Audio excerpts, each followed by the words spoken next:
After this video, you'll have a piece of context that you can adapt to any A Christmas Carol essay.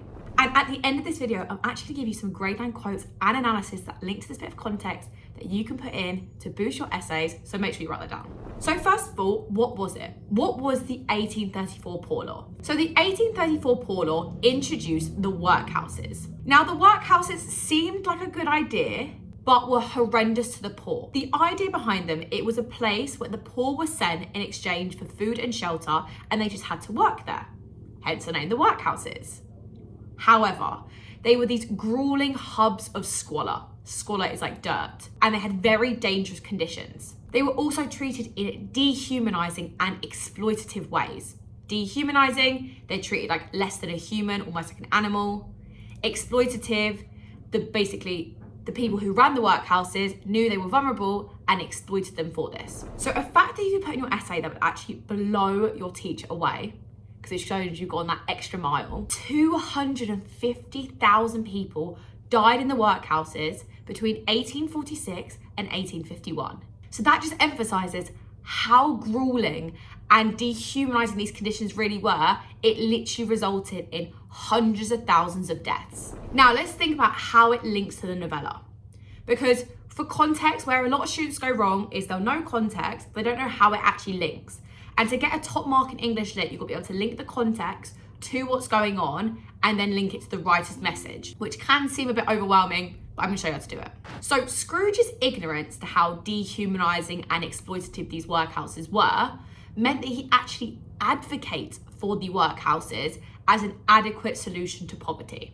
So he believes it's a fair solution to kind of reduce poverty or to basically get the poor off the street is to put them in the workhouses, because he's an ignorant upper class Victorian member.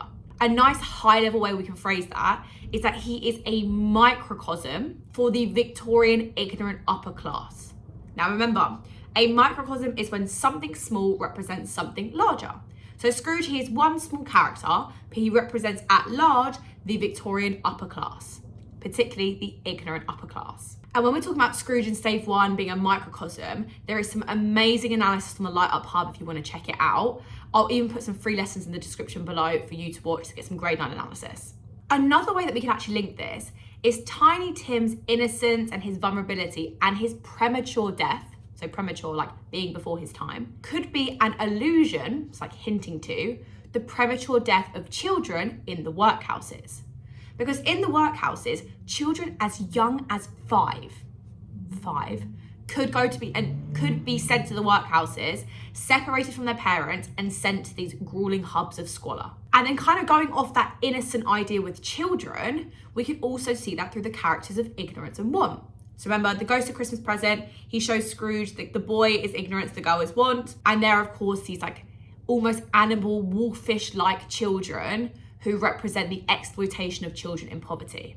Again, the exploitation of children in poverty directly links to the workhouses, because the 1834 Poor Law literally was a law put in place which enabled this exploitation and this dehumanizing treatment of the poor.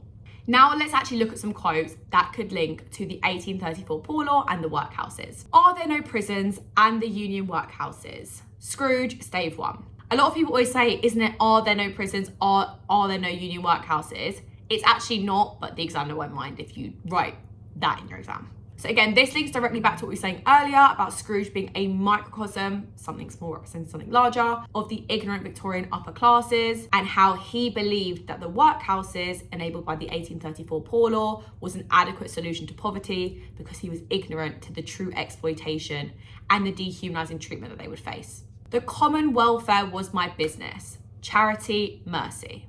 Marley, Stave 1. So Marley is a real point of comparison with Scrooge because, of course, Marley and Scrooge were business partners. So they had very similar ideas in terms of their attitudes towards the lower classes, how they were very parsimonious meaning stingy. So the fact that Marley has come to Scrooge and said that the common welfare was my business and he's linking it to charity, that is going against the idea of the 1834 Poor Law and the workhouses, in the fact that we should take personal responsibility for people in society and not make them subject to such belligerent, so harsh conditions. And lastly, this boy is ignorance, this girl is want. Stave 3 from the Ghost of Christmas Present. So like I mentioned earlier, if they're symbols of the neglected and exploited children and the poor, that directly links to how the children were exploited in the workhouses. And remember, as young as the ages of 5, they could have been subject to those conditions. Now, let's go through a grade 9 example, a bit of a grade 9 paragraph of how we could tie this all together, and you can actually use this in your essay as well. Dickens constructs Scrooge's obliviousness to the dehumanizing, so treated like animals, conditions of the workhouses to be scathing, critical, of the indifference, lack of care, that pervaded, spread, the Victorian upper class towards laws such as the 1834 Poor Law. The Poor Law introduced the workhouses, where in exchange for food and shelter, the poor had to work in exploitative conditions. Thus, by making Scrooge an advocate for these laws, Dickens illustrates to his readers how the disregard for the suffering of the poor is perpetuated, spread, by the upper class's apathetic, unconcerned attitude.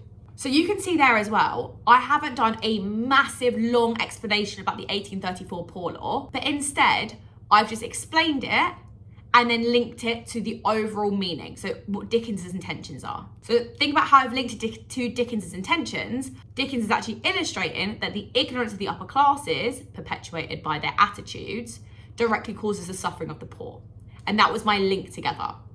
Then if I was going to even go further with it and really impress my teacher or examiner, you could stick that fact in as well, about the 250,000 people between 1846 to 1851. So make sure, guys, you subscribe to the channel because we've got plenty more videos coming out like this. And make sure you comment below what you want to see next, because we always check the comments, see what you guys want so we can make more videos about what you find helpful. And I'll see you on the next video. Bye.